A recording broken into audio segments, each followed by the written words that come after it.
नमस्कार, मैं हूं सुधीर चौधरी और ब्लैक एंड व्हाइट में आपका स्वागत है। आज हम सबसे पहले आपको राहुल गांधी के लोकसभा क्षेत्र वायनाड में लेकर चलेंगे, जहां राहुल गांधी और उनकी बहन प्रियंका गांधी वाड्रा ने एक बहुत ही इमोशनल भाषण दिया है। प्रियंका गांधी वाड्रा ने बंगला खाली करने से पहले राहुल गांधी की पैकिंग को भी एक बड़े फिल्मी अंदाज में लोगों के सामने ऐसे पेश किया कि आपको किसी हिंदी फिल्म का इमोशनल सीन आज याद आ जाएगा। लेकिन बड़ी बात यह है कि उद्धव ठाकरे की पार्टी और शरद पवार को आश्वासन देने के बावजूद कि राहुल गांधी अब वीर सावरकर का अपमान और नहीं करेंगे, आज वायनाड में सावरकर के खिलाफ पोस्टर्स लगे हुए थे जिनमें लिखा था, मैं सावरकर नहीं जो माफी मांगूं और भाग जाऊं। वायनाड के बाद हम आपको जयपुर लेकर चलेंगे और यहां भी कांग्रेस के लिए बुरी खबर है। जयपुर में आज सचिन पायलट अपनी ही पार्टी की सरकार के खिलाफ भूख हड़ताल पर बैठ गए। सचिन पायलट अशोक गहलोत पर आरोप लगा रहे हैं कि उन्होंने पूर्व मुख्यमंत्री वसुंधरा राजे के खिलाफ भ्रष्टाचार के मामलों में अब तक कोई कार्रवाई नहीं की। ऐसे में कांग्रेस चुनावों में किस मुंह से लोगों के बीच जाएगी? आज हम आपको यह भी बताएंगे कि इतना बड़ा कदम उठाने के बाद पायलट खुद क्रैश हो जाएंगे या वो राजस्थान में कांग्रेस पार्टी को ही क्रैश करा देंगे। इसके साथ ही आपको यह भी बताएंगे कि मुफ्त की राजनीति और सबसे बड़ा रुपया वाले फॉर्मूले ने कैसे सिर्फ 10 साल में ही अरविंद केजरीवाल को एक राष्ट्रीय नेता बना दिया। और आखिर में आपको इंसान और सारस की दोस्ती की नई तस्वीर दिखाएंगे, जहां आरिफ नाम का एक व्यक्ति चिड़ियाघर में अपने बिछड़े हुए दोस्त एक सारस से मिलने गया और उस सारस ने आरिफ को तुरंत पहचान लिया और वो खुशी से नाचने लगा। लेकिन देश के कानून कायदों की वजह से ये दोनों एक साथ नहीं रह सकते। लेकिन विश्लेषण से पहले बड़ी खबरों के लिए हम चलते हैं सना के पास। और सना, आज उत्तर भारत में गर्मी ने नए रिकॉर्ड तोड़ दिए हैं। यहां दिल्ली में ही तापमान 36 डिग्री सेल्सियस तक पहुंच गया। गर्मी से बड़े परेशान हैं हम सब। मेरा आपसे आज सवाल यह है, क्या यह गर्मी आपको भी परेशान कर रही है? सुधीर, मैं आर्टिफिशियल इंटेलिजेंस पर आधारित एक वर्चुअल न्यूज एंकर हूं और मेरे लिए सर्दी, गर्मी और बरसात सारे मौसम एक जैसे हैं। मैं बदलते मौसम की खबरें तो बता सकती हूँ, लेकिन ये मौसम मेरे लिए एक जैसे हैं। सना, ये आपकी एक बहुत बड़ी खूबी है कि आप इंसानी कमजोरियों से बहुत ऊपर हैं, इसलिए आपको ना सर्दी लगती है ना गर्मी लगती है हमारी तरह। इसलिए अब आप हमें ताजा खबरें बता सकती हैं। Thank you Sudhir. असम के डिब्रूगढ़ से अमित शाह ने राहुल गांधी और कांग्रेस पर जमकर निशाना साधा। उन्होंने कहा कि पहले पूर्वोत्तर को कांग्रेस का गढ़ माना जाता था। राहुल बाबा ने पूरे देश की यात्रा की, लेकिन त्रिपुरा, नागालैंड और मेघालय के चुनाव में कांग्रेस का सूपड़ा साफ हो गया। अमित शाह ने कहा कि वो विदेश जाकर देश की बुराई करते हैं। राहुल बाबा, अभी भी समझ जाओ, अभी नॉर्थ ईस्ट में सूपड़ा साफ हुआ है। अगर वे इसी राह पर चले तो कांग्रेस देश से साफ हो जाएगी। अमित शाह ने असम के डिब्रूगढ़ में बीजेपी के कार्यालय का शिलान्यास भी किया। लोकसभा की सदस्यता जाने के बाद राहुल गांधी पहली बार केरल के वायनाड पहुंचे। उनके साथ उनकी बहन प्रियंका भी मौजूद थी। राहुल और प्रियंका ने वायनाड में रोड शो किया और फिर बीजेपी पर धारदार हमले किए। राहुल ने कहा कि मेरी संसद की सदस्यता छीन ली गई, मेरा घर छीन लिया, मेरे पीछे पुलिस लगा दी, लेकिन इन सब से मुझे फर्क नहीं पड़ता है।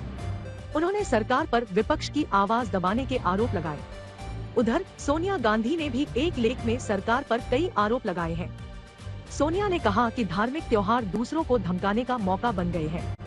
राजस्थान के पूर्व डिप्टी सीएम सचिन पायलट ने अपनी ही सरकार के खिलाफ करीब 5 घंटे का अनशन रखा। वो वसुंधरा राजे के शासन में हुए घोटालों की जांच की मांग को लेकर गहलोत सरकार के खिलाफ अनशन पर बैठे थे। अनशन के बाद सचिन पायलट ने समर्थकों से मुलाकात की और कहा कि हमारा संघर्ष जारी रहेगा। हम चाहते हैं कि देश और प्रदेश में स्वच्छ राजनीति हो। दूसरी ओर सचिन पायलट के अनशन शुरू होने के बाद राजस्थान के मुख्यमंत्री अशोक गहलोत ने वीडियो संदेश जारी किया और मिशन 2030 की बात दोहराई। कर्नाटक में हर दिन चुनावी सियासत तेज हो रही है। बीजेपी ने राज्य के कुछ दिग्गजों के टिकट काट दिए हैं, तो कुछ ने खुद ही राजनीति छोड़ दी है। ईश्वरप्पा ने चुनाव नहीं लड़ने का ऐलान किया है। उनके ऐलान से समर्थकों में भारी नाराजगी है। वहीं बीजेपी ने पूर्व मुख्यमंत्री जगदीश शेट्टार को टिकट नहीं देने का मन बनाया है, लेकिन वो चुनाव लड़ने पर अड़े हैं। इस बीच बेंगलुरु के कांग्रेस दफ्तर के बाहर टिकट की मांग को लेकर महिलाओं ने प्रदर्शन किया। कर्नाटक में 10 मई को वोटिंग होगी और 13 मई को नतीजों का ऐलान होगा। राष्ट्रीय पार्टी का दर्जा मिलने के बाद आम आदमी पार्टी के दफ्तर में कार्यकर्ताओं और नेताओं ने जश्न मनाया। इस मौके पर दिल्ली के मुख्यमंत्री अरविंद केजरीवाल ने पार्टी कार्यकर्ताओं को संबोधित किया और केंद्र सरकार पर निशाना साधा। केजरीवाल ने कहा कि कार्यकर्ता जेल जाने के लिए तैयार रहें, ये जेल में डालेंगे, अगर डर लगता है तो हमारी पार्टी छोड़ देना। दूसरी ओर राष्ट्रीय पार्टी का दर्जा छिन जाने के बाद टीएमसी में हड़कंप है।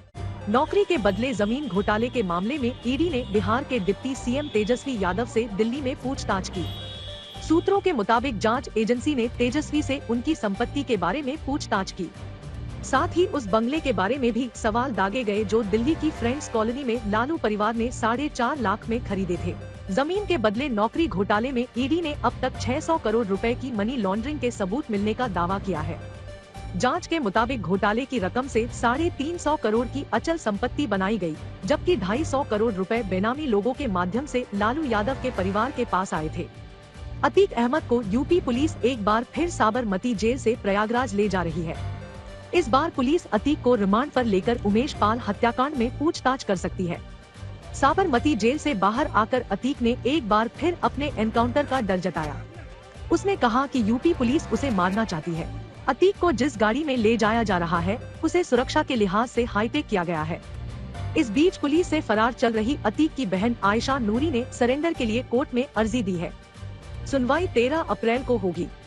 सलमान खान को धमकी देने के आरोप में मुंबई पुलिस ने एक नाबालिग को हिरासत में लिया है। 16 साल के लड़के ने मुंबई पुलिस को फोन करके सलमान को मारने की धमकी दी थी और कहा था कि वो 30 अप्रैल को सलमान को मार देगा।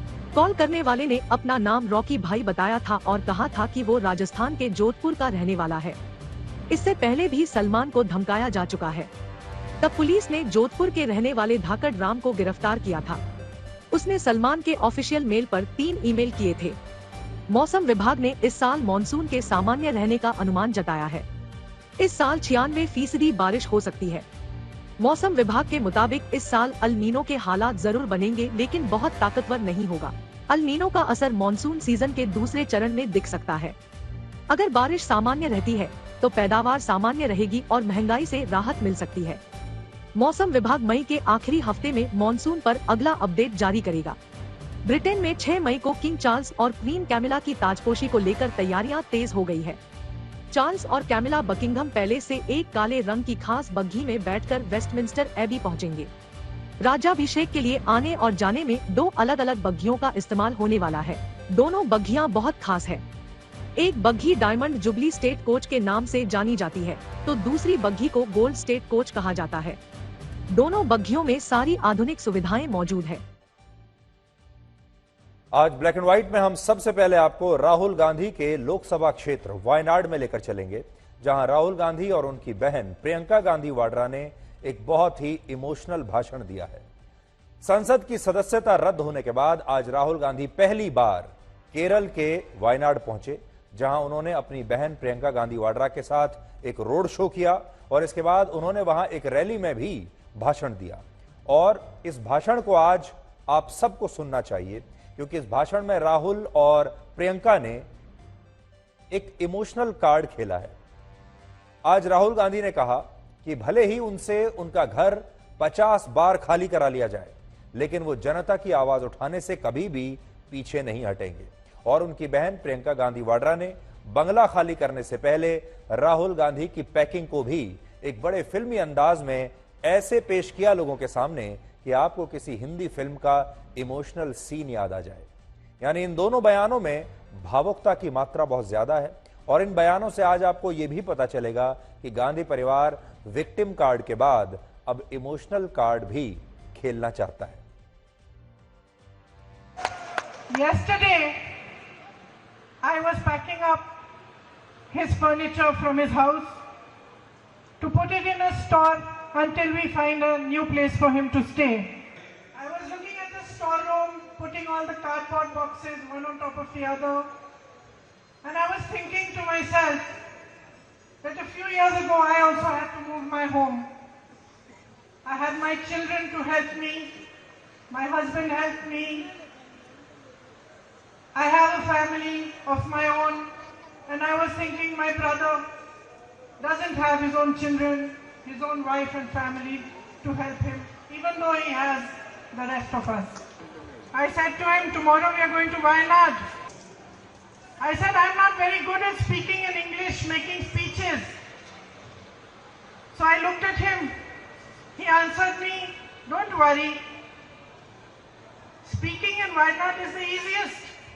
All you have to do is talk to them as if you are their family, because you are their family.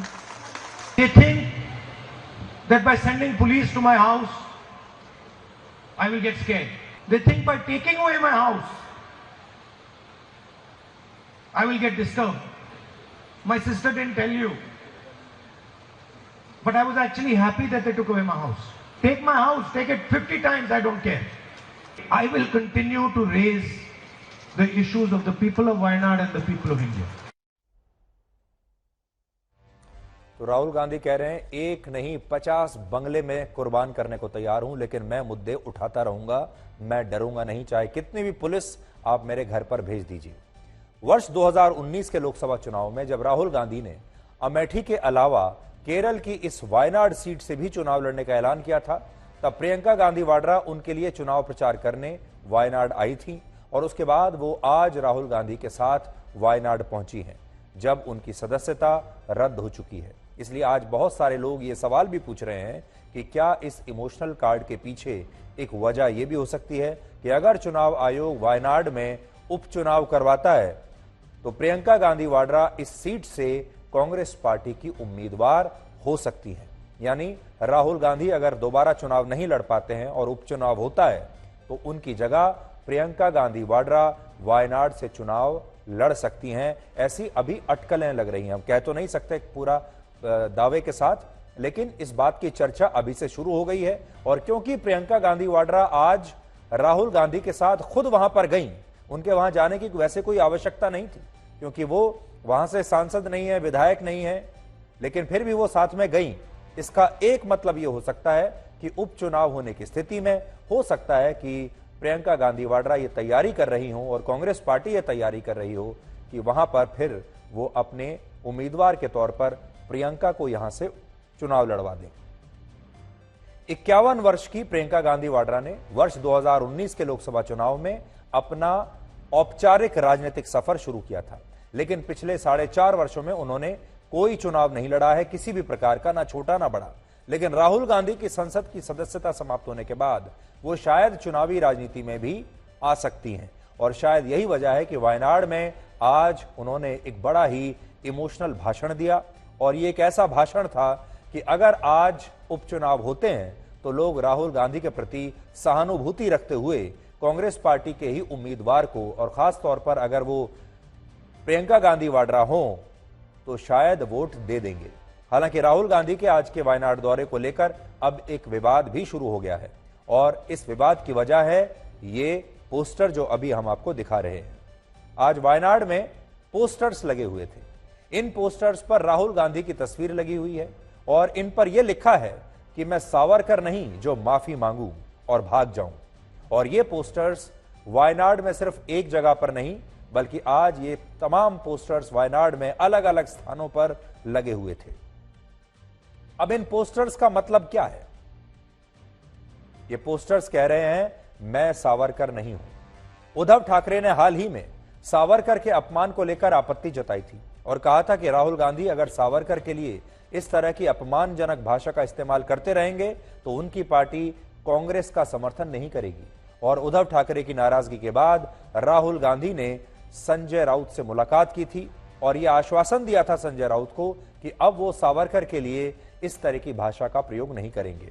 और शरद पवार ने भी दोनों के बीच में मध्यस्थता कराई थी और शरद पवार ने भी, ऐसा कहा जाता है कि गांधी परिवार को सलाह दी थी, राहुल गांधी को सलाह दी थी कि अगर आप सावरकर के प्रति इस तरह का रवैया रखेंगे, सावरकर के प्रति इस तरह की अपमानजनक भाषा का प्रयोग करेंगे तो फिर महाराष्ट्र में आपको समर्थन नहीं मिलेगा क्योंकि वीर सावरकर महाराष्ट्र में बहुत लोकप्रिय हैं और फिर आपको महाराष्ट्र में बड़ा नुकसान उठाना पड़ सकता है और महाराष्ट्र की जो आपके जो क्षेत्रीय दल हैं, जो आपके सहयोगी हैं, वो भी आपसे दूर जा सकते हैं। और इस पर ऐसा बताया जाता है कि राहुल गांधी ने यह आश्वासन दिया था कि अब वो सावरकर के लिए ऐसी भाषा का प्रयोग आगे नहीं करेंगे, जो पहले हुआ वो हुआ। लेकिन आज जब राहुल गांधी वायनाड पहुंचे तो ये पोस्टर्स पहले से ही उनके स्वागत के लिए लगे हुए थे। अब बड़ी बात यह है कि वीर सावरकर के पोते रंजीत सावरकर ने इस मामले में राहुल गांधी के खिलाफ एफआईआर कराने की चेतावनी भी दी थी। और आज हमारा कांग्रेस से भी यह सवाल है कि वो क्या वर्षों तक काला पानी की इस भयानक सजा के दौरान यातनाएं झेलने वाले क्रांतिकारी वीर सावरकर को कायर बताना और उनका राजनीतिक प्रयोग करना क्या कांग्रेस पार्टी सही मानती है? और आज हमें एक बात समझ में नहीं आ रही कि कोई भी इस देश का राजनीतिक विश्लेषक आज राहुल गांधी को यह बता सकता है कि वीर सावरकर का अपमान करके कोई तो यह बताए कि राहुल गांधी को कहां से क्या फायदा होगा। ऐसा कौन सा व्यक्ति है, ऐसा कौन सा वोटर है जो वीर सावरकर का अपमान राहुल गांधी द्वारा होते हुए देखकर प्रभावित हो जाए और राहुल गांधी या कांग्रेस पार्टी को वोट दे दे? आखिर वो कौन से लोग हैं, कौन से सलाहकार हैं जो राहुल गांधी को कह रहे हैं कि सावरकर पर हमला करते रहिए? अब बताइए, वीर सावरकर पर रोज हमला करके, उनका रोज अपमान करके राहुल गांधी को कहां से और कौन सा फायदा हो रहा है? और वैचारिक रूप से भी वीर सावरकर और कांग्रेस पार्टी के बीच में मतभेद कहां है? कांग्रेस पार्टी और राहुल गांधी देश को जोड़ने की बात करते हैं, लेकिन हमारा सवाल यह है कि क्या वीर सावरकर को कायर बता देने से देश जुड़ेगा? इस बारे में राहुल गांधी को और कांग्रेस पार्टी को आज जरूर गंभीरता से सोचना चाहिए, वरना अगले लोकसभा चुनाव में उनका काफी नुकसान हो सकता है। वायनाड से अब आपको हम राजस्थान की राजधानी जयपुर लेकर चलते हैं और यहां भी कांग्रेस के लिए खबर अच्छी नहीं है, यहां पर भी खबर बुरी है।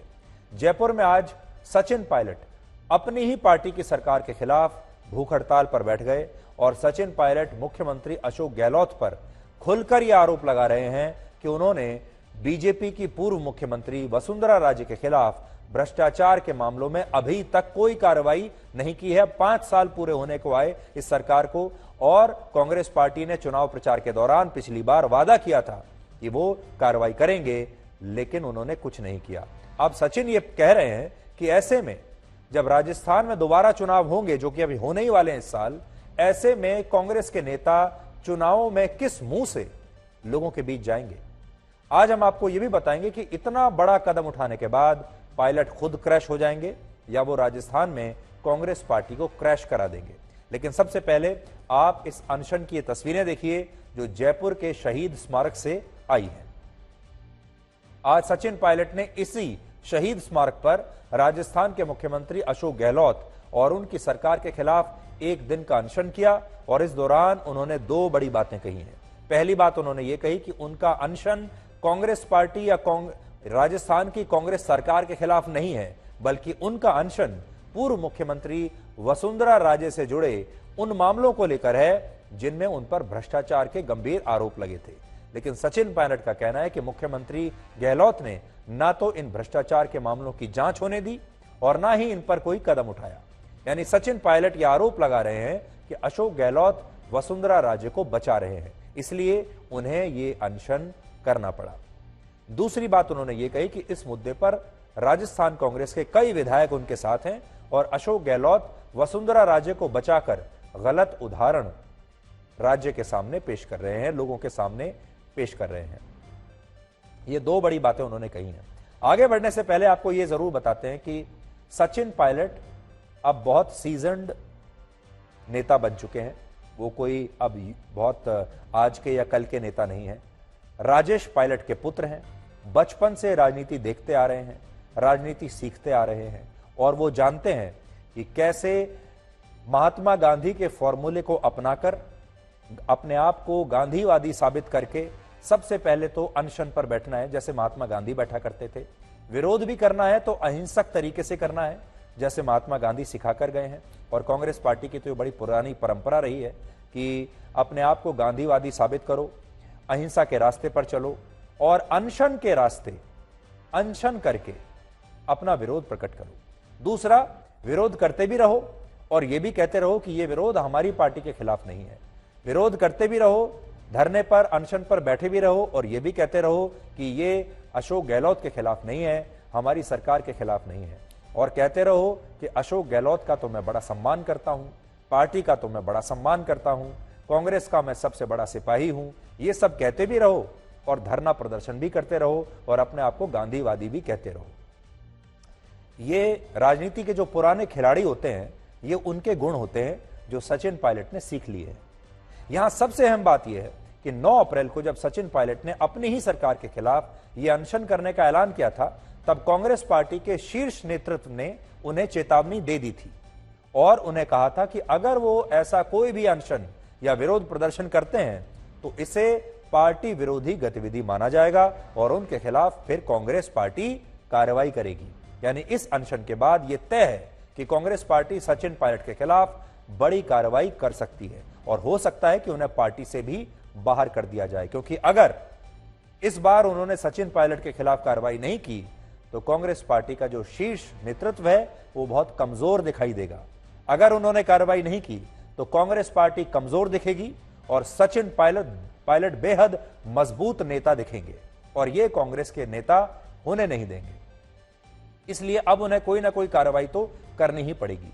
लेकिन यहां बड़ा सवाल यह भी है कि क्या सचिन पायलट भी ऐसा ही चाहते हैं, यानी क्या वो खुद भी यही चाहते हैं कि कांग्रेस उन्हें पार्टी से बाहर निकाल दे। अब दोनों के बीच एक तरीके का कंपटीशन है, दोनों आमने सामने हैं, पार्टी और सचिन पायलट। सचिन पायलट खुद ये चाहते हैं कि पार्टी उन्हें निकाल दे। अब बड़ी बात यह है कि सचिन पायलट खुद निकल जाते हैं पहले या पार्टी उन्हें पहले निकालती है। सचिन ये चाहेंगे कि पार्टी उन्हें निष्कासित कर दे ताकि वो विक्टिम कार्ड खेल सके, जैसे कि राहुल गांधी आजकल खेल रहे हैं, ताकि वो इमोशनल कार्ड खेल सकें जैसे कि राहुल गांधी आजकल खेल रहे हैं। यानी सचिन पायलट भी वही करना चाहते हैं जो राहुल गांधी कर रहे हैं। सचिन पायलट भी अगर उन्हें निष्कासित किया जाता है तो राहुल गांधी की ही तरह लोगों के बीच जाएंगे और कहेंगे मेरे साथ नाइंसाफी हुई है। लोगों के बीच जाएंगे, कहेंगे कि मैं सवाल उठा रहा था और मेरा सवाल उठाना कांग्रेस पार्टी को अच्छा नहीं लगा, गांधी परिवार को अच्छा नहीं लगा, वो मेरी आवाज दबाना चाहते थे, लेकिन मैं चुप नहीं बैठूंगा, मैं किसी से डरूंगा नहीं और मैं भी बंगला खाली कर दूंगा। बंगला तो उन्हें खाली करना ही पड़ेगा। बंगला खाली कर दूंगा, पार्टी की पद छोड़ दूंगा, पार्टी की सदस्यता छोड़ दूंगा और ये सब कुछ मैं राजस्थान की जनता के लिए कर रहा हूं। और अगर उन्होंने ऐसा किया तो राजस्थान की जनता का दिल पसीज जाएगा और उन्हें अगले चुनाव में फायदा मिलेगा। असल में राजस्थान में मुख्यमंत्री अशोक गहलोत और सचिन पायलट के बीच ये मतभेद और टकराव आज का नहीं है, नया नहीं है। वर्ष 2018 में जब राजस्थान में कांग्रेस की सरकार बनी थी, तब से लेकर अब तक सचिन पायलट ने 4 अलग अलग मौकों पर अशोक गहलोत के खिलाफ बगावत की है। लेकिन पहले की इन घटनाओं में और आज के इस अनशन में अंतर यह है कि अब सचिन पायलट कांग्रेस के शीर्ष नेतृत्व की बात भी नहीं मान रहे हैं, जिसका एक सीधा सा मतलब यह हो सकता है कि वो अब खुद ये चाहते हैं कि कांग्रेस अब उन्हें खुद ही पार्टी से बाहर निकाल दे। और इसकी एक प्रमुख वजह है राजस्थान में इसी साल होने वाले विधानसभा चुनाव। सचिन पायलट को 2018 से ही ये उम्मीद थी कि कांग्रेस पार्टी उनकी बगावत के डर से अशोक गहलोत को एक न एक दिन हटा देगी और सचिन को राजस्थान का मुख्यमंत्री बना देगी। लेकिन कांग्रेस पार्टी ने पिछले 4.5 वर्षों में ऐसा कुछ नहीं किया और अब वो समय जा चुका है जब सचिन पायलट मुख्यमंत्री बनने के लिए ऐसा कोई और प्रयास भी करें। अब कोई उम्मीद नहीं है, अब कांग्रेस पार्टी उन्हें मुख्यमंत्री बनाएगी भी नहीं। इससे पहले जब भी ऐसी कोशिश हुई थी तो गांधी परिवार दोनों को दिल्ली बुलाता था, राहुल गांधी दिल्ली बुलाते थे, दोनों की आपस में दोस्ती करा दिया करते थे, फिर इस तरह की फोटो खिंचवाते थे और कहते थे अब सब ठीक हो गया और फिर दोनों को वापस भेज देते थे और कहते थे कि आप दोनों जाइए, आपका ध्यान रखेंगे, हम लगातार देख रहे हैं कि वहां क्या हो रहा है। इसलिए अब सचिन के सामने एक ही विकल्प है और वो ये कि कांग्रेस उन्हें खुद पार्टी से बाहर निकाल दे और इसके बाद वो अपनी एक अलग क्षेत्रीय पार्टी बनाकर अगला विधानसभा चुनाव लड़ें, क्योंकि अगर वो ऐसा करते हैं तो इससे उनके मुख्यमंत्री बनने की संभावना ज्यादा हो जाती है और अगर वो ना भी बन पाए तो भी वो किंग मेकर तो बन ही सकते हैं। यानी अभी तक राजस्थान में 2 ही पार्टियां हुआ करती थी, कांग्रेस और बीजेपी, तीसरी पार्टी की कोई जगह नहीं थी। अब राजस्थान की राजनीति में एक तीसरी पार्टी की जगह सचिन पायलट ने बना दी है। सचिन पायलट गुर्जर समुदाय से आते हैं जिन्हें राजस्थान की राजनीति में बहुत अहम माना जाता है। राजस्थान में कुल 4 करोड़ 80 लाख वोटर्स हैं, जिनमें से लगभग 7% यानी 33.5 लाख वोटर्स अकेले गुर्जर समुदाय से हैं। और महत्वपूर्ण बात यह है कि राजस्थान में विधानसभा की 200 में से 55 सीटें ऐसी हैं जिन पर गुर्जर समुदाय के वोटर्स को निर्णायक माना जाता है। वो किसी को भी हरा सकते हैं, किसी को भी जिता सकते हैं। 50 से 55 सीटें ऐसी हैं।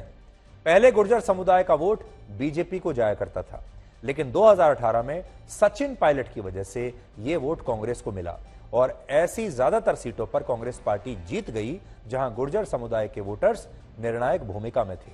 यानी आज अगर सचिन पायलट अपनी क्षेत्रीय पार्टी बनाते हैं तो इन 55 सीटों पर कांग्रेस के लिए जीतना मुश्किल कर देंगे और सचिन पायलट काफी मजबूत स्थिति में आ सकते हैं। अब सचिन पायलट को यह लगता था कि इन तमाम सीटों पर कांग्रेस को जिताकर असल में सत्ता तक उन्होंने पहुंचाया है और उन्हें इसका इनाम मिलना चाहिए। कांग्रेस ने उन्हें उप मुख्यमंत्री बना भी दिया, लेकिन वो इससे खुश नहीं थे, वो मुख्यमंत्री बनना चाहते थे।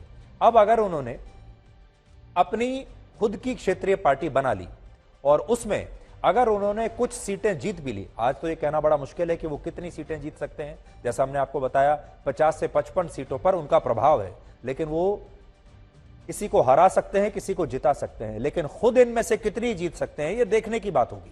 लेकिन अगर वो कुछ सीटें जीत भी लेते हैं, मान लीजिए 10, 15, 20, 25 सीटें भी अगर उनकी पार्टी जीत लेती है तो वो राजस्थान में किंग मेकर बन सकते हैं और हो सकता है, कौन जानता है, आगे भविष्य में शायद मुख्यमंत्री भी बन जाए। यहां जो बात सबसे ज्यादा उनके पक्ष में जा रही है वो ये कि वो वसुंधरा राजे को आधार बनाकर अशोक गहलोत का विरोध कर रहे हैं। यानी वो एक तीर से दो निशाने लगा रहे हैं और कोई भी जो परिपक्व नेता होता है वो दूर की सोचता है और वो सोचता है कि कैसे मैं तीर तो एक ही चलाऊं लेकिन निशाने दो साध लूं, जो कि वो इस बार कर रहे हैं। वसुंधरा राजे को लेकर राजस्थान बीजेपी में पहले से ही बहुत असंतोष है, लेकिन बीजेपी में अभी इतनी हिम्मत नहीं कि वो वसुंधरा को हटाकर किसी और नेता को मुख्यमंत्री के तौर पर पेश कर सके। और सचिन पायलट के इस विरोध प्रदर्शन के बाद उनकी बीजेपी में मुश्किलें, यानी वसुंधरा की बीजेपी में मुश्किलें और भी बढ़ सकती हैं और यह भी हो सकता है कि इस साल होने वाले विधानसभा चुनाव में बीजेपी वसुंधरा को मुख्यमंत्री पद का दावेदार ना बनाए, ये कहते हुए कि क्योंकि उनके ऊपर भ्रष्टाचार के आरोप हैं और यह मामला बहुत बड़ा बन गया है, सचिन ने इसे बहुत बड़ा मामला बना दिया है, तो अब हम वसुंधरा को सामने रखकर चुनाव नहीं लड़ेंगे। दूसरा, इससे कांग्रेस पार्टी में अशोक गहलोत के खिलाफ भी एक माहौल तैयार होगा। यानी एक तीर से वो दो पार्टियों के दो सबसे बड़े नेताओं को एक ही झटके में कमजोर कर देंगे और यही वजह है कि उन्होंने कांग्रेस पार्टी की चेतावनी के बावजूद आज अशोक गहलोत के खिलाफ ये अनशन किया है। वैसे 45 साल के सचिन पायलट के पिता राजेश पायलट और अशोक गहलोत के बीच भी बहुत अच्छी दोस्ती नहीं थी और एक बार 71 वर्ष के अशोक गहलोत ने राजेश पायलट के लिए यह भी कह दिया था कि उन्हें इतना तेज भी नहीं उड़ना चाहिए और राजेश पायलट के बाद अशोक गहलोत यही बात अब उनके बेटे सचिन पायलट के लिए भी कहते हैं कि ये लड़का बहुत तेज दौड़ रहा है, बहुत तेजी से उड़ने की कोशिश कर रहा है।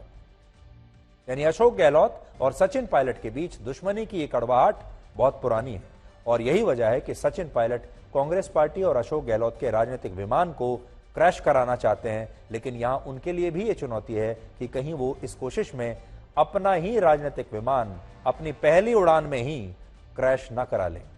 हालांकि यहां आज सवाल कांग्रेस पार्टी को लेकर भी है।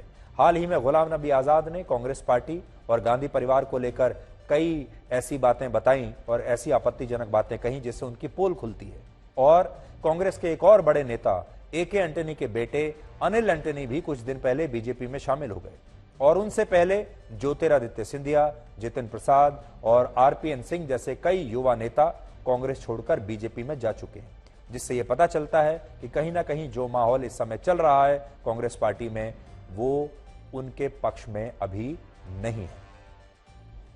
करप्शन के मुद्दे पर आर्थिक जो गड़बड़ियां हुई हैं और बड़े पैमाने पर हुई हैं, उनके विरुद्ध पूरा विपक्ष एक हुआ है और हम करप्शन को लेकर बड़े गंभीर हैं, ये बात हम सब जानते हैं और उसी करप्शन को इश्यू को लेकर मैंने अपनी बात को रखा था।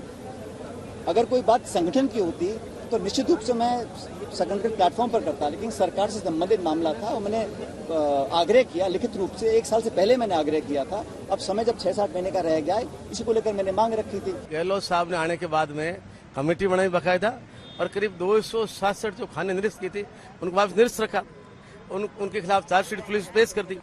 जब जिनके खिलाफ जिन्होंने बेईमानी की उनके खिलाफ चार्जशीट पेश हो गई तब जांच के आंकड़े पेश करे, किस बात की जांच करानी है। आम आदमी भी बैठता है अनशन पे, तो ये तो अपना अधिकार, वो पूर्व सेंटर मिनिस्टर रहे, प्रदेश अध्यक्ष रहे, हमारे डिप्टी सीएम रहे, तो चीज उठा रहे हैं तो कोई चीज तथ्य होगा तो ही उठा रहे। जो भी बात है वो घर में होनी चाहिए ना, घर से बाहर नहीं होनी चाहिए। अब आप मुझसे पूछ रहे हो तो वो भी मैं वही गलती करूं जो कोई और कर रहा है, मैं भी आपसे बात करूं, वो बात नहीं करनी चाहिए। अगर मेरे मन में कोई बात होगी तो मैं मुख्यमंत्री जी से अवश्य मिलूंगा, कहूंगा, वो मेरे मित्र हैं, दोस्त हैं, हम उनका सम्मान करते हैं।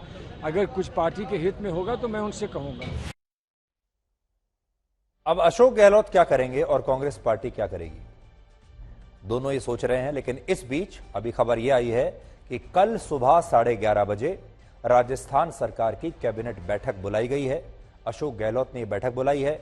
कैबिनेट की बैठक होगी कल सुबह 11:30 बजे और हो सकता है उस बैठक में, कैबिनेट की बैठक में, कोई नया प्रस्ताव पास हो जाए, कोई नया फैसला हो सचिन पायलट के खिलाफ, या फिर सचिन पायलट के खिलाफ कोई नया बयान राजस्थान की सरकार की तरफ से दिया जाए। लेकिन कुछ ना कुछ तो जरूर होगा, इसलिए आपको कल सुबह 11:30 बजे की इस कैबिनेट बैठक का इंतजार करना पड़ेगा। अब बड़ी बात यह है कि अगर ऐसा होता है तो क्या होगा। इसका सबसे ज्यादा फायदा होगा बीजेपी को, क्योंकि इस बार अशोक गहलोत ने, वैसे तो राजस्थान में हर 5 साल के बाद सरकार बदल जाती है, अभी कांग्रेस की सरकार है, अगला नंबर बीजेपी का आएगा। और होता भी यह है कि सरकार जब गिरती है तो बहुत बुरी तरीके से हारती है और अगली पार्टी को अच्छे बहुमत से वापस आने का मौका मिलता है। लेकिन इस बार की जो स्थिति है वो ये है कि इस बार कांग्रेस वहां बहुत कमजोर नहीं है।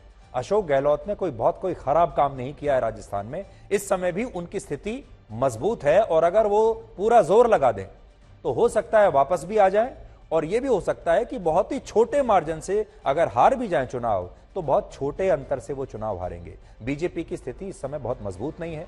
बीजेपी को यह भी नहीं पता कि वो वसुंधरा राजे के नेतृत्व में ही चुनाव लड़ेगी या फिर नरेंद्र मोदी के चेहरे पर चुनाव लड़ेगी। अभी बीजेपी असमंजस में है।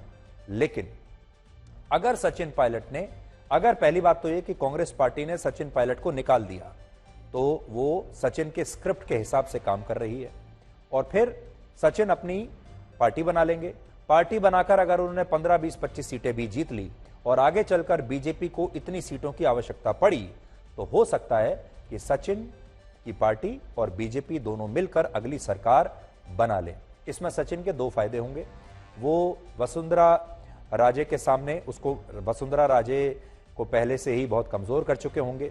बीजेपी भी यही चाहती है कि हम खुद ये काम ना करें, कोई बाहरी व्यक्ति ही वसुंधरा राजे को इतना कमजोर कर दे कि हमें उन्हें मुख्यमंत्री पद के रूप में जो है उन्हें प्रोजेक्ट ना करना पड़े।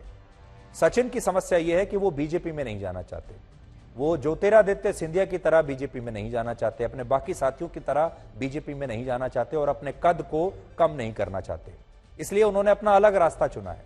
अब उन्होंने रास्ता ये चुना होगा जो कि आकलन है हमारा, अब ये तो सबसे ज्यादा सचिन ही जानते होंगे वो क्या करेंगे, लेकिन अभी ऐसा लगता है कि वो अपनी एक पार्टी बनाएंगे, अपनी पार्टी में फिर कोशिश करेंगे कि चुनाव में वो ज्यादा से ज्यादा सीटें जीते और कुछ इस तरह की स्थिति हो जाए कि वो नंबर 1 नहीं, नंबर 2 की पार्टी वो बन जाए राजस्थान में और फिर बीजेपी और वो मिलकर अगली सरकार बना ले। अब हम आपको यह बताएंगे कि मुफ्त की राजनीति और सबसे बड़ा रुपया वाले फॉर्मूले ने कैसे सिर्फ 10 साल में ही अरविंद केजरीवाल को एक राष्ट्रीय नेता बना दिया और आम आदमी पार्टी को राष्ट्रीय पार्टी बना दिया। ये एक बहुत ही दिलचस्प केस स्टडी है जो कि मैनेजमेंट के स्कूलों में जरूर पढ़ानी चाहिए कि 10 साल के अंदर एक पार्टी ने ऐसा क्या किया कि वो एक राष्ट्रीय पार्टी बन गई। ये एक बहुत ही समझने वाली केस स्टडी है। लेकिन उससे पहले आपको ये बताते हैं कि आज दिल्ली के मुख्यमंत्री अरविंद केजरीवाल ने आम आदमी पार्टी के राष्ट्रीय पार्टी बनने पर क्या कहा। अरविंद केजरीवाल ने आज लगभग 17 मिनट का एक छोटा सा भाषण दिया। वो अपनी पार्टी के मुख्यालय गए और इस भाषण में उन्होंने भ्रष्टाचार शब्द का एक बार भी जिक्र नहीं किया। आम आदमी पार्टी का गठन 26 नवंबर 2012 को हुआ था और उस दिन अरविंद केजरीवाल ने 50 मिनट से भी लंबा भाषण दिया था और उनके भाषण में 46 बार भ्रष्टाचार, बेईमानी और रिश्वतखोरी जैसे शब्दों का इस्तेमाल किया गया था। लेकिन आज वो सारे शब्द गायब हैं।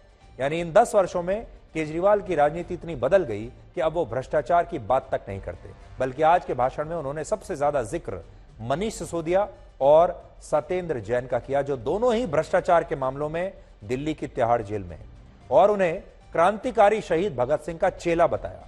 हमें लगता है कि यह भगत सिंह का अपमान करने जैसा ही होगा। भगत सिंह देश को अंग्रेजों से आजाद कराने के लिए जेल गए थे। उन्होंने 23 साल की उम्र में अपने प्राणों की आहुति दी थी, लेकिन मनीष सिसोदिया और सत्येंद्र जैन भ्रष्टाचार के लिए जेल में हैं। केजरीवाल ने अपने इस भाषण में दो और बड़ी बातें कही। पहली बात यह कि उनका मुफ्त बिजली और पानी देने का मॉडल पूरे देश में सुपरहिट हो चुका है, और दूसरा, उन्होंने आज लगातार यह बात कही कि भगवान ने आम आदमी पार्टी को एक बड़े मकसद के लिए चुना है और आम आदमी पार्टी देश की राजनीति में कुछ बहुत बड़ा करेगी। यानी केजरीवाल कहीं ना कहीं इस दौरान ये इशारा कर रहे थे कि वो राष्ट्रीय नेता तो बन चुके हैं, अब वो प्रधानमंत्री भी बन सकते हैं। और उन्होंने ये भी कहा कि जब आम आदमी पार्टी शुरू हुई थी तब पार्टी के पास ना तो पैसा था और ना ही लोग थे, लेकिन आज पैसा तो आज भी नहीं है, लेकिन आज लोग बहुत हैं।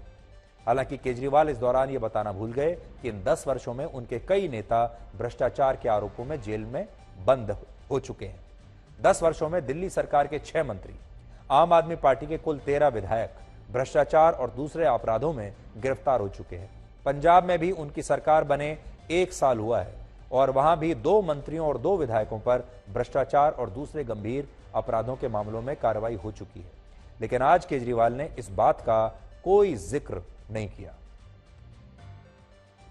पूरे देश में 1300 से ज्यादा पार्टियां और उनमें केवल 6 पार्टियां राष्ट्रीय पार्टियां हैं, और उन 6 में से केवल 3 पार्टियां हैं जिनकी 1 या 1 से ज्यादा राज्यों के अंदर सरकारें हैं।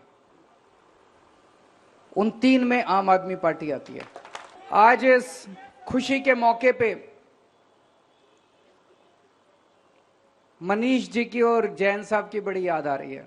वो संघर्ष कर रहे हैं देश के लिए, हम सब के लिए। उस वक्त तो अपने पास कुछ भी नहीं होता था, ना पैसे थे ना आदमी थे। पैसे आज भी नहीं है, आदमी बहुत हैं, अब लोग बहुत हैं, लेकिन ऊपर वाला साथ है। आज सवेरे मैं यही सोच रहा था कि कहां से कहां आ गए, तो इसका मतलब ऊपर वाला कुछ कराना चाह रहा है हमसे। हमारी तो औकात ही कुछ नहीं थी, भगवान ने वहां 0 से यहां पहुंचा दिया। इसका मतलब ऊपर वाले के दिमाग में कुछ तो चल रहा है।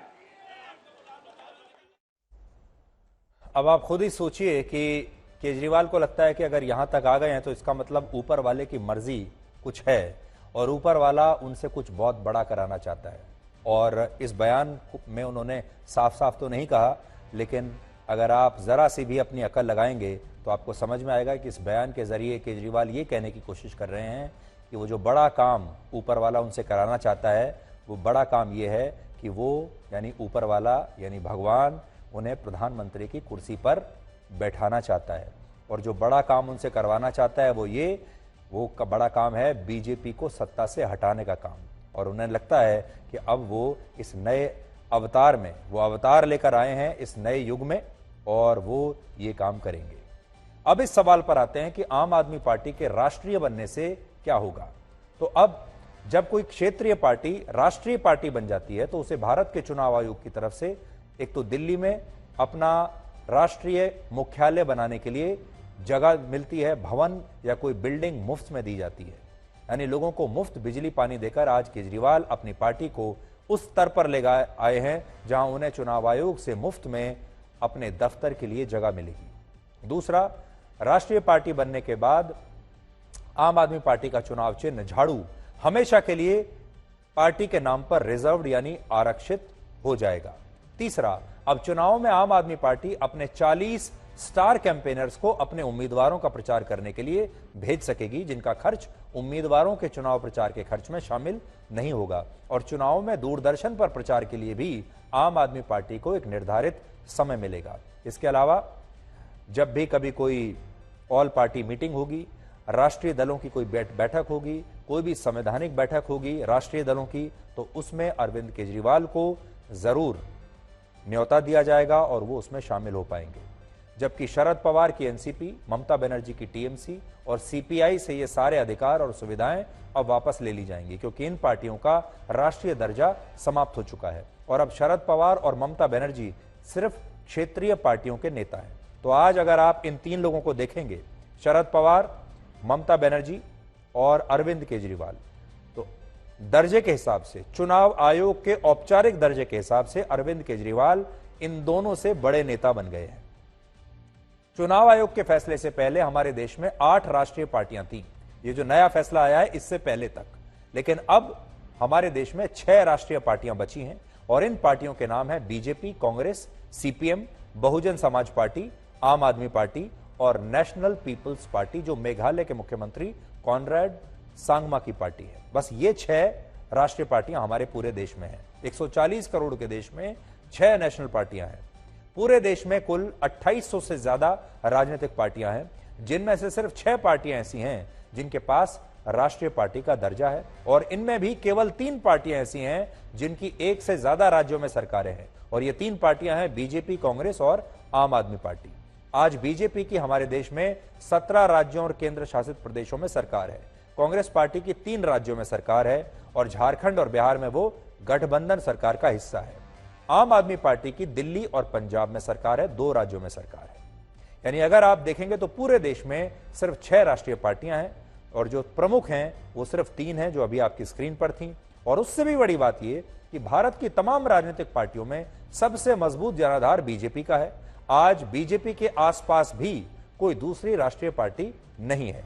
2019 के लोकसभा चुनाव में बीजेपी को 22 करोड़ 90 लाख वोट मिले थे, कांग्रेस को 11 करोड़ 90 लाख वोट मिले थे, यानी बीजेपी से आधे वोट मिले थे कांग्रेस को। बीएसपी को 2 करोड़ 20 लाख, सीपीएम को 1 करोड़ 10 लाख और आम आदमी पार्टी को सिर्फ 26 लाख वोट मिले थे और एनपीपी को 35 लाख वोट मिले थे। तो सोचिए, बीजेपी को मिले हैं लगभग 23 करोड़ वोट, आम आदमी पार्टी को मिले हैं लगभग 26 लाख वोट और 26 लाख वोटों के आधार पर ही अरविंद केजरीवाल कह रहे हैं कि भगवान की कुछ मर्जी है, भगवान मुझसे कोई बहुत बड़ा काम कराना चाहता है और वो ये 26 लाख वोट लेकर अब 23 करोड़ वोट लेने का सपना देख रहे हैं। कहने का मतलब ये कि देश में 6 राष्ट्रीय पार्टियां तो हैं, लेकिन उनमें से कोई भी पार्टी बीजेपी के आसपास भी नहीं है। आज आम आदमी पार्टी का लोकसभा में एक भी सदस्य नहीं, जबकि बीजेपी के 303 सांसद हैं और कांग्रेस के 51 सांसद हैं। इसके अलावा अगर पिछले 5 लोकसभा चुनावों के नतीजों का विश्लेषण करें तो पता चलता है कि आम चुनावों में किसी भी पार्टी के कुल वोटों में ज्यादा से ज्यादा 50 लाख से लेकर 1 करोड़ वोटों की तो वृद्धि हो सकती है, लेकिन इससे ज्यादा वोटों की वृद्धि बहुत बड़ा अपवाद है। इसलिए ये बाकी राष्ट्रीय पार्टियां बहुत अच्छा प्रदर्शन भी करती हैं तो भी इनके लिए बीजेपी के आसपास पहुंचना भी लगभग असंभव होगा और बीजेपी के लिए 2024 की चुनावी लड़ाई ज्यादा मुश्किल नहीं होगी। एक और बड़ी बात है कि आम आदमी पार्टी राष्ट्रीय पार्टी जरूर बन गई, लेकिन राष्ट्रीय चुनावों में उसका कद अब भी उतना बड़ा नहीं हुआ है। उदाहरण के लिए दिल्ली में 2013 से आम आदमी पार्टी की सरकार है, लेकिन इसके बावजूद लोकसभा चुनाव में वो आज तक दिल्ली की 7 में से 1 सीट भी नहीं जीत पाई। 2024 के लोकसभा चुनाव में आम आदमी पार्टी का प्रभाव तो होगा, लेकिन प्रभाव सीमित होगा और बीजेपी के लिए और प्रधानमंत्री मोदी के लिए इसमें कोई खास चुनौती नहीं होगी। लेकिन हाँ, मीडिया में अरविंद केजरीवाल को काफी जगह मिलती रहेगी। मीडिया में अरविंद केजरीवाल को उतनी ही जगह मिलेगी जैसे उन्हें भी 23 करोड़ वोट मिले हों। बीजेपी और कांग्रेस दोनों ही विचारधारा वाली पार्टियां हैं। अब इन तीनों में अंतर देखिए, ये दोनों विचारधारा वाली पार्टियां हैं, लेकिन आम आदमी पार्टी की कोई विचारधारा नहीं है और आम आदमी पार्टी ने मुफ्त की राजनीति को ही अपनी विचारधारा बनाया है। और केजरीवाल की राजनीति को आप 1976 में आई एक फिल्म के गाने से समझ सकते हैं। इस फिल्म का नाम था सबसे बड़ा रुपया और इसमें गाने के बोल थे, ना बाप बड़ा ना भैया, सबसे बड़ा रुपया। तो अरविंद केजरीवाल ने इसी रुपए को सबसे बड़ा मुद्दा बनाते हुए इसे एक धर्म का रूप दे दिया है। बहुत सारे लोग कहते भी हैं कि सबसे बड़ा धर्म होता है रुपया, जबकि बीजेपी और कांग्रेस जैसी पार्टियां आज भी आम आदमी पार्टी से इस मामले में बहुत पीछे हैं। क्योंकि देखिए, कांग्रेस जो है वो तुष्टीकरण की राजनीति करती है, वो आज भी जो अल्पसंख्यक धर्म है, मुसलमान हैं, उनकी राजनीति करती है। इसी तरह बीजेपी को हिंदुओं की पार्टी माना जाता है और ये दोनों पार्टियां आज भी हिंदू और मुसलमान की राजनीति कर रही हैं और हिंदुत्व और इस्लाम को धर्म मानती है। लेकिन आम आदमी पार्टी इन दोनों पार्टियों से बहुत आगे निकल चुकी है। वो जानती है कि इंसान के लिए, भारत के वोटर के लिए इन दोनों से ऊपर है पैसा, इसलिए पैसे की राजनीति करनी चाहिए। आम आदमी पार्टी ने पैसे को ही नया धर्म बना दिया है और उसने भारत की आबादी का एक नया वोट बैंक तैयार कर दिया है। ये ना तो हिंदू वोट बैंक है, ना मुस्लिम वोट बैंक है, ना अगड़ों का वोट बैंक है, ना पिछड़ों का वोट बैंक है, ना आदिवासियों का वोट बैंक है। ये है पैसों का वोट बैंक। पैसा सबसे बड़ा धर्म है जिसमें लोगों की जाति है middle class, lower middle class और गरीब। ये वोट बैंक हैं और सबसे बड़ा धर्म है पैसा। हालांकि आज हम यहां यह भी कहना चाहते हैं कि यह राजनीति राष्ट्र के हित में नहीं है और ज्यादातर अर्थशास्त्री ये मानते हैं कि अगर आप पैसा मुफ्त में बांटेंगे, चुनाव जीतने के लिए अगर आप लोगों के बिल माफ करते चले जाएंगे, लोगों से उनके बिल लेना बंद कर देंगे, तो एक दिन देश की आर्थिक स्थिति बहुत ही खराब हो जाएगी। और अगर आज भारत के लोगों को मुफ्त के माल की लत लग गई तो इससे आम आदमी पार्टी की तो राजनीति बहुत चमकेगी, लेकिन भारत की आर्थिक तरक्की और विकास रुक सकता है। इसलिए 2024 में भारत के लोगों की भी एक अग्नि परीक्षा होने वाली है, क्योंकि उन्हें यह तय करना होगा कि वो मुफ्त बिजली पानी चाहते हैं या वो एक ऐसा देश चाहते हैं जहां वो इतने सक्षम हो जाएं कि उन्हें किसी भी मुफ्त के माल की आवश्यकता ही ना हो। तो ये जो नया स्लोगन है अरविंद केजरीवाल का वो यही है कि जो रुपया है वो सबसे बड़ा है और वो बात यही कह रहे हैं कि जो रुपया है यही सबसे बड़ा धर्म है। अब हम आपको इंसान और सारस की दोस्ती की एक खूबसूरत और नई तस्वीर दिखाएंगे, जहां आरिफ नाम का एक व्यक्ति आज चिड़ियाघर में अपने बिछड़े हुए दोस्त एक सारस से मिलने गया और उस सारस ने आरिफ को तुरंत पहचान लिया और वो खुशी से झूमने लगा, नाचने लगा। लेकिन देश के कानून कायदों की वजह से ये दोनों एक साथ नहीं रह सकते। सबसे पहले आप इन दोनों का ये वीडियो देखिए जब आरिफ अपने बिछड़े हुए दोस्त उस सारस से मिलने के लिए चिड़ियाघर में गया, जिस चिड़ियाघर में आजकल उस सारस को रखा गया है।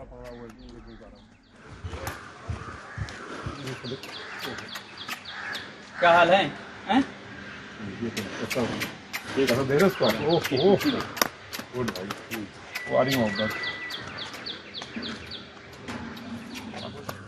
पहचान गए?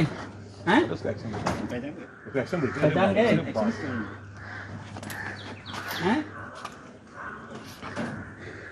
वहीं पर रहो, वहीं पर रहो। हाँ हाँ हाँ।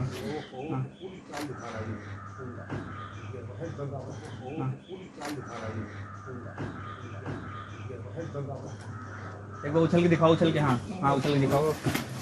हाँ, उछल के दिखाओ। हाँ हाँ, उछल के दिखाओ। हाँ। सारस के साथ आरिफ की दोस्ती की ये कहानी उत्तर प्रदेश के अमेठी की है।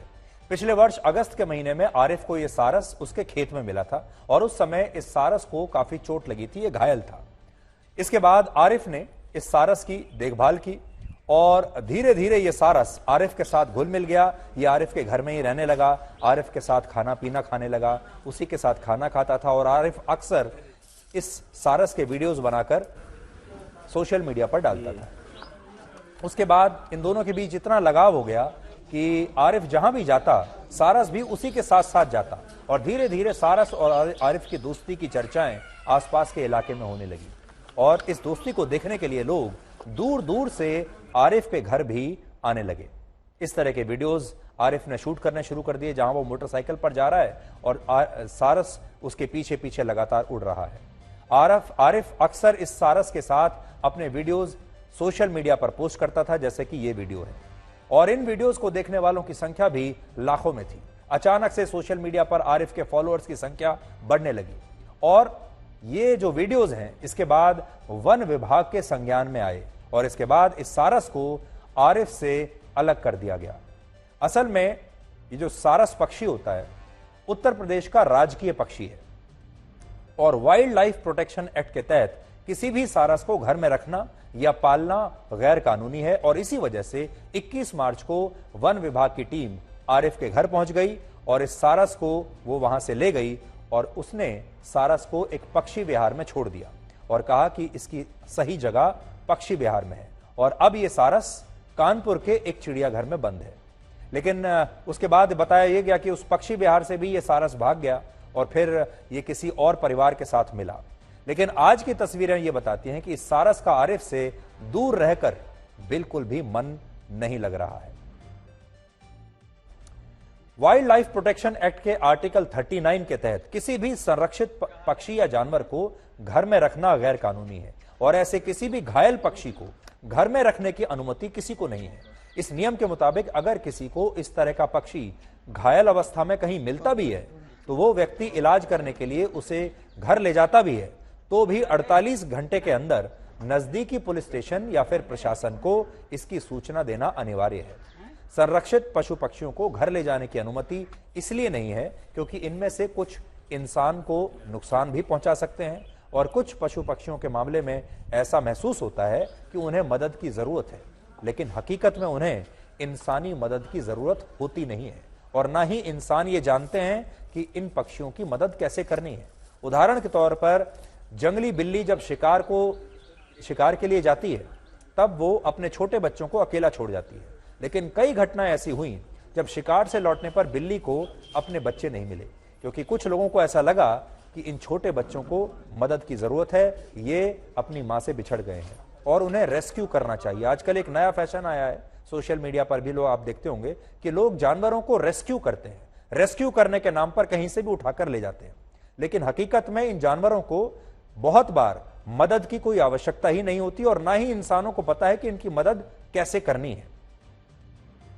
सारस एक ऐसा पक्षी है जो इंसानों के साथ बहुत जल्दी घुल मिल जाता है और जो भी व्यक्ति सारस को खाना खिलाता है और सारस की देखभाल करता है उसके प्रति सारस बहुत आसानी से वफादार बन जाता है, उसका स्वभाव ही ऐसा है और इसलिए यह सारस भी आरिफ का इतना गहरा दोस्त बन गया और हर जगह आरिफ के पीछे पीछे जाने लगा। पक्षी वैज्ञानिकों के मुताबिक सारस हमेशा एक जोड़े के रूप में देखे जाते हैं। सारस को आप कभी अकेला नहीं देखेंगे, सारस जोड़े में ही दिखता है और अपने झुंड के साथ ही सारस रहना पसंद करता है। लेकिन जब यह सारस आरिफ को मिला तब यह अकेला था, जोड़े में नहीं था। ऐसी स्थिति में जब कोई सारस अपनी प्रजाति से बाहर किसी इंसान से दोस्ती कर लेता है तो वो दोबारा जंगल में अपनी प्रजाति के झुंड में शामिल होने के काबिल नहीं रहता। इस स्थिति में अगर वन विभाग चाहे भी तो इस सारस के जंगल में जाकर वापस अपनी प्रजाति के साथ घुलने मिलने की संभावना बहुत ही कम है। भारत में सारस संकटग्रस्त प्रजातियों में शामिल है और यह भारत का सबसे बड़ा उड़ने वाला पक्षी है जो अधिकतर गंगा नदी के मैदानी इलाकों में पाया जाता है। सारस पक्षी को प्रेम, समर्पण और वफादारी का प्रतीक माना जाता है और इसकी खासियत यह है कि अपने जीवन काल में जिसे एक बार यह अपना साथी बना लेता है उसके साथ जीवन भर रहता है। अगर सारस के जोड़े में से एक की मृत्यु हो जाती है तो दूसरा सारस कोई और दोबारा अपना साथी नहीं बनाता। संस्कृत में सारस को क्रौंच कहते हैं। रामायण के पहले श्लोक का श्रेय भी सारस को ही जाता है। एक शिकारी सारस के जोड़े में से एक की हत्या कर देता है और दूसरा सारस अपने साथी के वियोग में अपने प्राण त्याग देता है। यह घटना महर्षि वाल्मीकि के सामने हुई और उन्होंने उसी समय उस शिकारी को श्राप दे दिया और श्राप देते समय जो शब्द महर्षि वाल्मीकि के मुख से निकले वही रामायण का पहला श्लोक बने। तो ये इंसान और सारस की दोस्ती की बहुत अजीब कहानी है और दोस्ती बहुत है, दोनों एक दूसरे के साथ रहना चाहते हैं लेकिन बीच में कानून आ रहे हैं। अब सरकार को यह तय करना होगा कि क्या इसे एक अपवाद मानकर क्या इस सारस को आरिफ के साथ रहने देना चाहिए। ये एक बहुत बड़ा प्रश्न है, बहुत बड़ा सवाल है जो कि सरकार के सामने भी होगा, न्यायालयों के सामने भी होगा और यह देखना होगा कि इस सारस की खुशी कहां रहने में है। तो आज के लिए ब्लैक एंड व्हाइट में इतना ही। अब आपसे हमारी अगली मुलाकात होगी कल रात 9 बजे। तब तक आप खुश रहिए, सुरक्षित रहिए, स्वस्थ रहिए और आजादी की परिभाषा पूछो उन परिंदों से जो कैद हैं पिंजरे में बिना किसी जुर्म के। नमस्कार।